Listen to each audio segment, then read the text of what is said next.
Pour commencer cette semaine, sur ce premier segment, qui va donc être un inspi JDR, je vais revenir moi sur un jeu vidéo.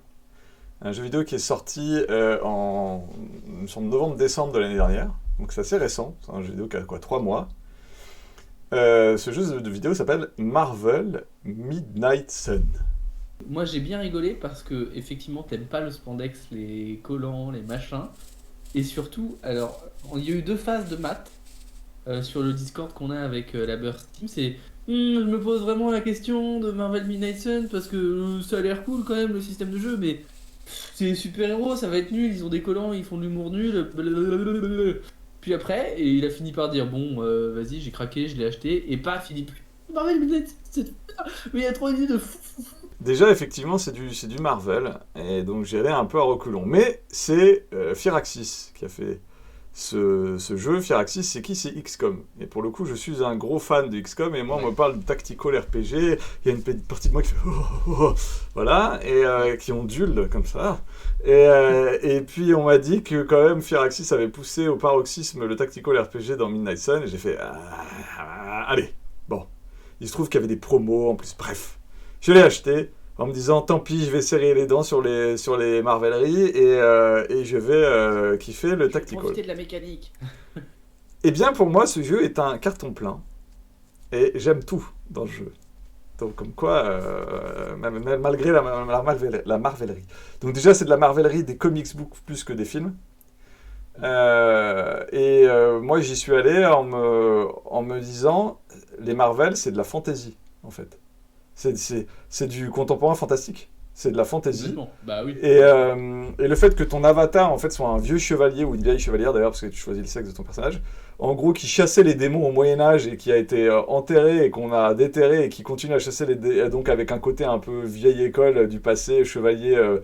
Bah, en fait, moi, ce super-héros, on s'en fout un peu, en fait. Ça date à tellement de trucs de contemporain fantastique qu'on a déjà joué ou déjà aimé jouer.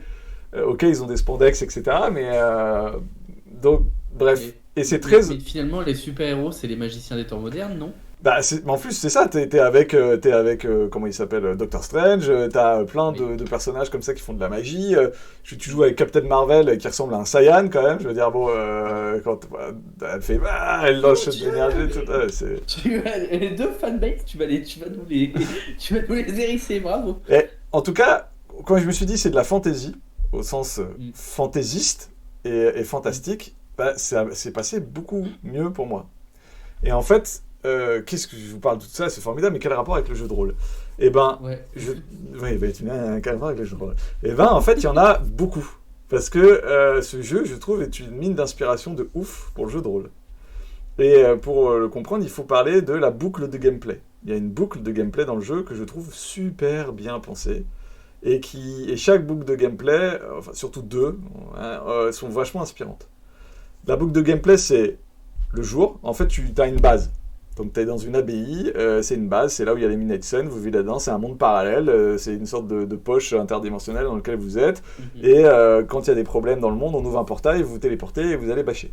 Donc, vous avez une phase qui est le jour, où vous interagissez avec les membres de Midnight Sun, disons tous les gens qui font partie de la potentielle équipe, parce qu'à chaque fois que vous allez vous battre, vous êtes 3 ou 4, et il y a plus de bonhommes, donc en gros, tu vois avec qui tu vas partir en bataille, et donc pendant le jour, tu interagis avec eux. Ensuite, tu as la mission, où tu vas batailler, et après, tu reviens, c'est la nuit, et il y a d'autres interactions et d'autres possibilités pendant la nuit. Entre autres, l'exploration de l'abbaye, puisqu'il y a une mini-map autour de l'abbaye qu'on peut explorer, avec des trucs à trouver, des énigmes à résoudre, etc. Et donc il y a 3 minigames qui se mélangent vraiment bien. Et donc, quel est un split pour le jeu de rôle? Déjà, on va prendre la phase principale, celle pour laquelle moi j'ai voulu prendre le jeu, le tactical, la bagarre. Ouais. Et honnêtement, j'adore XCOM, mais putain, c'est le meilleur tactical auquel j'ai joué de ouf. Moi, j'avais une vraie question parce qu'effectivement, on m'a dit ouais, je vais voir, c'est un peu XCOM avec des super-héros. Ouais. Et j'ai regardé des gameplays et j'ai pas trouvé du tout quoi. Alors j'ai peut-être vu que le début où c'est du combat fixe, un peu tour par tour, avec un côté deck building. Mais je me demandais, et du coup, est-ce que c'est de la map ouverte un peu comme XCOM après? Alors, non, c'est plutôt en fait comme Chimera Squad. Chimera Squad qui est donc un spin-off d'XCOM, qui est après XCOM 2, il y a eu Chimera Squad que moi j'ai adoré, où justement tu quittes le côté escouade et t'es plus dans les personnes, et t'as une escouade de 4 bonhommes, et tu choisis dans un roster de gars qui sont dans l'unité Chimera Squad, et avec des abilities différentes, et tu vas chasser de l'alien. Après, la timeline, c'est juste après XCOM 2. Donc et donc les maps sont plus petites. Donc c'est pas comme dans XCOM des trucs où tu peux explorer des bases, des machins. Donc ça c'est vraiment un truc d'XCOM. C'est vraiment des mini arènes en fait. Mais sauf que ces mini arènes, c'est super bien trouvé. Alors le deck building est, moi je trouve très intéressant. Il y a vraiment tout un pex de pouvoir à faire, etc. Mais ça c'est jeux vidéo. Pour parler jeux de rôle, il y a en particulier une utilisation du terrain qui est super intéressante. Et pour le coup, qui est très très propre aux super-héros, hein, c'est-à-dire prendre des bagnoles, les balancer dans la gueule de l'autre, mettre des coups de pied dans la benne à ordures pour qu'elle vole, prendre un mec et faire un rebond sur un autre, sauter sur des planches pour attaquer en hauteur. Tout ça, c'est des trucs qui sont mis en tactique, et c'est super inspirant pour n'importe quelle personne qui fait du tactical RPG, ou même quelqu'un qui fait pas obligatoirement qui fait du Theatre of the Mind, mais qui a envie d'un peu de dynamiser ses bastons. Par exemple, je pense à un système comme Fate, ou Icon, justement, que j'ai envie de faire des super-héros, où on peut invoquer des aspects. Donc, tu invoques un aspect, par exemple, je mets un coup dans ce truc-là pour que les échafaudages tombent, et j'ai l'aspect après, tu vois, échafaudage, donc tu vas invoquer pour faire des trucs avec, etc. Et donc, dans DD, tu peux imaginer que tu mets des endroits en expliquant aux joueurs qu'ils peuvent sauter dessus, le prendre, le balancer, etc. Et c'est super intéressant. Et ça offre beaucoup de trucs tactiques, puisque dans le jeu, il y a plus d'adversaires que de héros. Et en gros, tu dois arriver à en dégommer plus de 1 par... C'est-à-dire, tu dois arriver à dégommer par tour le double de ce que tu es. Donc, il faut que tu trouves des combos pour arriver à faire du billard, pour arriver à dégommer plus de gars qu'il y en a. Donc, c'est super... Il y a un aspect effectivement très combo, très billard, parce qu'il y a ça joue beaucoup sur les lignes de vue, en tout cas les lignes de pouvoir.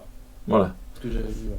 Et donc c'est super intéressant, et pour le coup en jeu de rôle moi ça m'inspire beaucoup en me disant ah ouais putain c'est vrai, le décor j'ai jamais utilisé comme ça, on pourrait l'utiliser.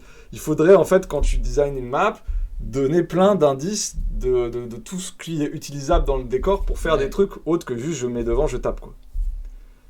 Donc de ce point de vue là, c'est la première chose, moi ça me fait imaginer des combats tactiques dans le jeu de rôle de manière bien plus intéressante, et dessus il y a déjà beaucoup de choses à prendre. Ensuite, je vais parler de la phase de jour et de nuit qui sont pas exactement pareilles. J'ai une question Ouais. avant que tu passes à ça. Est-ce que, selon toi, il vaut mieux du coup une carte pour jouer, pour justement avoir les indices visuels, ou est-ce que a priori le Theatre of the Mind, tu es plus libre, même si... Alors le tactical, avouons-le, ça marche vachement mieux avec des maps, hein, donc c'est quand même tactical RPG dit jeu avec des maps tactiques, et donc... Mais sauf que pour moi, dans Donjons et Dragons, ça veut dire indiquer aux joueurs que tu vas créer des objets déplaçables, utilisables, etc. et tu vas leur verbaliser ça. Mais dans le Theatre of the Mind, ça dépend de ta mécanique. Avec une mécanique comme par exemple Fate, Fate Icons, ou Icons et compagnie, là tu as moyen d'invoquer des aspects, parce que tu poses sur la table des cartons. Et donc tu dis, vous arrivez dans un hangar, et tu vas poser tas de cartons, grosse caisse tenue par une poulie, tu vois, machine à l'arrêt, tu vois, 6 sauteuses à l'arrêt, enfin que sais-je encore, et tu les poses, et donc les joueurs vont vouloir les utiliser et faire des trucs avec. Et là, il y a moyen de dynamiser. Dans un truc purement Theatre of the Mind, il n'y a pas ce genre de truc. Il faut que dans les descriptions, t'insistes sur le fait que, voilà, tu vois. Et que après les adversaires utilisent le décor et qui donnent envie aux joueurs de le faire. Et pour moi, l'autre truc qui m'a surpris et qui est vraiment, moi, me plaît le plus, il y a un des défauts que les gens citent souvent au milieu de ce jeu, c'est que c'est un jeu bavard. Très bavard. Ouais. C'est un jeu bavard. C'est un jeu très bavard. Et ben moi, je kiffe.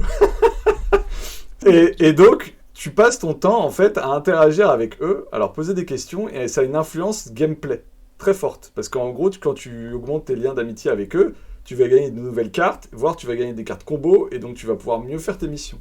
Mais tu découvres aussi des choses sur eux, et en particulier, tu vas avoir un choix entre la voie lumineuse et la voie des ténèbres. Tu vas pas devenir un méchant, c'est juste est-ce que t'es un Batman que comme ça, ou au contraire un Captain America, ou alors est-ce que t'es au milieu, tu vois. Et donc, en fonction de ce que tu choisis, t'auras pas accès aux mêmes cartes dans le jeu. Et donc, tu as un insight. Oui. Parce que si t'as light, tu vas avoir plus de cartes light, si t'es dark, tu vas avoir plus de cartes dark, et si t'es au milieu, tu vas avoir des cartes spéciales milieu. Et donc, en deck building, tu vas être obligé de jouer roleplay. Et donc, moi qui ai décidé d'avoir un deck light, j'ai décidé de jouer un vieux chevalier, honneur, un peu vieillot, dépassé, etc., qui joue honneur. Je choisis tous les dialogues qui vont dans ce sens-là pour aider mon deck building à aller là-dedans. Donc, c'est la première fois dans un jeu que j'ai fait du RP et que ça a un sens et que ça marche et que putain, eh ben, il n'y en a pas beaucoup des jeux vidéo qui te permettent de faire ça. Bah non, clairement. Bah alors il y en a, mais du coup, ça, effectivement, ça influe pas tant la mécanique, mais plutôt tout ce qui est ending, bad ending, good ending et tout. Voilà, Ça, donc mais... très narratif finalement. Et Et là, j'ai trouvé que tu t'y attends pas du tout, hein. Tu te dis pas, je vais faire du RP avec des trucs de super-héros. Bah, là, moi, j'en fais plein, et j'optimise mon deck avec ça. Donc à la fois, il y a la carotte mécanique, mais et donc tu finis par t'intéresser à la vie de ces personnages qui sont donc hyper archétypaux, hyper caricaturales, c'est des personnages de comic book, mais quand tu réfléchis, quand tu veux faire des PNJ autour de tes joueurs, bah, en fait, c'est des bons modèles. Parce que je veux dire, tu vas pas faire des mecs shakespeariens à triple entrée qui se coulent. Au bout d'un moment, t'as besoin d'archétypes, quoi. Le paladin, machin, la sorcière bidule, le forestier. Enfin, tu vois, des archétypes que tu vas réutiliser et que les gens vont comprendre tout de suite et que tu vas peu à peu, en fait, fouiller. Ouais. Et Change My Mind, mais pareil pour les PJ en vrai. Hein. Moi, j'aime bien commencer avec un personnage archétypal et assez. Le bruit qui rentre dans sa case, et puis justement après il en sort. Et après on explore. Et donc, pour moi, toute cette phase de RP avec des PNJ, j'ai trouvé ça super inspirant. Et ça me donne envie, en fait, de créer de jouer dans un setting où tu vas avoir donc une base, et où en gros, va y avoir quelques PNJ, une petite dizaine, même ouais. Peut-être moins, avec chacun leur idée, leur état d'esprit, etc. Et en fonction d'avec qui tu te mets bien, avec qui tu parles, avec qui tu t'entends, etc., ça va faire évoluer. En fait, tu considères ton équipe et ton QG comme une famille. Et ces relations de famille, donc ça crée du drama. Et donc, alors que tu vas être dans un book de gameplay où tu vas taper de cul de monstres et balancer des bagnoles dans la gueule des gens, tu vas créer du drama à côté. Et en fait, c'est super inspirant. Et cette book de gameplay... Journée, chill out avec tes entraînements, relations interpersonnelles. Et le soir, bah, tu as des moments plus intimes avec les gens, ils vont se livrer plus facilement, tu vas boire un coup, regarder un film, etc. Tu crées des relations un peu plus détendues. Bah, c'est super intéressant. Mais il a l'air en fait de réussir ce qu'a tenté Marvel Avengers, en fait finalement, les films. Où on a un peu ces scènes de vivre ensemble. On a les scènes héroïques, mais on a les scènes de vivre ensemble dans le deuxième Avengers, je crois, avec la Tony Stark, mais où ça marche pas parce qu'en fait on a aucun, ça team build pas quoi. Il y a des relations effectivement très caricaturales où il y a des punchlines, etc. Mais il n'y a pas de drama qui se build tant que ça quoi. Après, je vous vends pas la lune, hein. C'est du drama de comic books, donc c'est hyper caractéral, c'est teen à mort. C'est génial. C'est des trucs, c'est pas Shakespeare, hein. Mais voilà, mais ça marche. Moi, je suis aussi intéressé d'aller interroger et parler avec toute cette petite bande et de voir avec qui j'ai envie d'être pote. À ce point-là, je suis super pote avec Captain Marvel. On boit des coups, on s'éclate et on laisse les petites jeunes nous baser parce qu'on est des vieux. Voilà. Et c'est assez drôle. Et enfin bon, et tout ça, je pense que c'est des trucs qui sont très intéressants à être inspirés, à piquer et à mettre dans le jeu de rôle et de considérer que dans le housing, et ben en fait, il y a tout ce truc-là. C'est une explo proche qui permet d'apprendre le secret de l'endroit où tu vis. Et une relation avec les PNJ autour de toi, voire les PJ d'ailleurs, ça fait partie du truc. Et en fonction d'avec quel PJ tu t'entends, d'imaginer après des retours de gameplay pour les phases de mission, etc. Voilà. Donc je trouve que c'est un bon jeu. Il y a moyen de le trouver pour pas cher, parce qu'il y a plein d'endroits où on peut voir des réductions, légales, hein, j'entends, je ne vends pas du piratage. Hein. Mais et voilà, parce que en gros, le jeu, quand même, s'il est full price, il varie entre 60 et 100 balles. Puisqu'il y a une Legendary Edition à 100 balles, mais tu vois, moi j'ai la Legendary Edition, je l'ai trouvée à 40 balles. Oui. Donc, 100 voilà. balles pour 150 heures, finalement, tu vois, c'est pas non plus des. Non, mais après, vous faites ce que vous voulez avec votre porte-monnaie. Mais c'est pour te dire qu'il y a des. Voilà. Ça se trouve. Cherchez. Non, mais c'est pas illégal ce que je te propose. Il y a des sites qui proposent chercher du légal, mais moins cher. Voilà, exactement. Chercher du discount. Tout à fait. Voilà. Et donc. Le mot de la fin ? Le mot de la fin, écoutez. Oui. Quand est-ce que tu joues du super-héros en JDR ? Ah, mais écoute, on va en faire. Mais moi, ce qui m'intéresse plus que le super-héros, c'est les relations interpersonnelles avec les PNJ. À bientôt.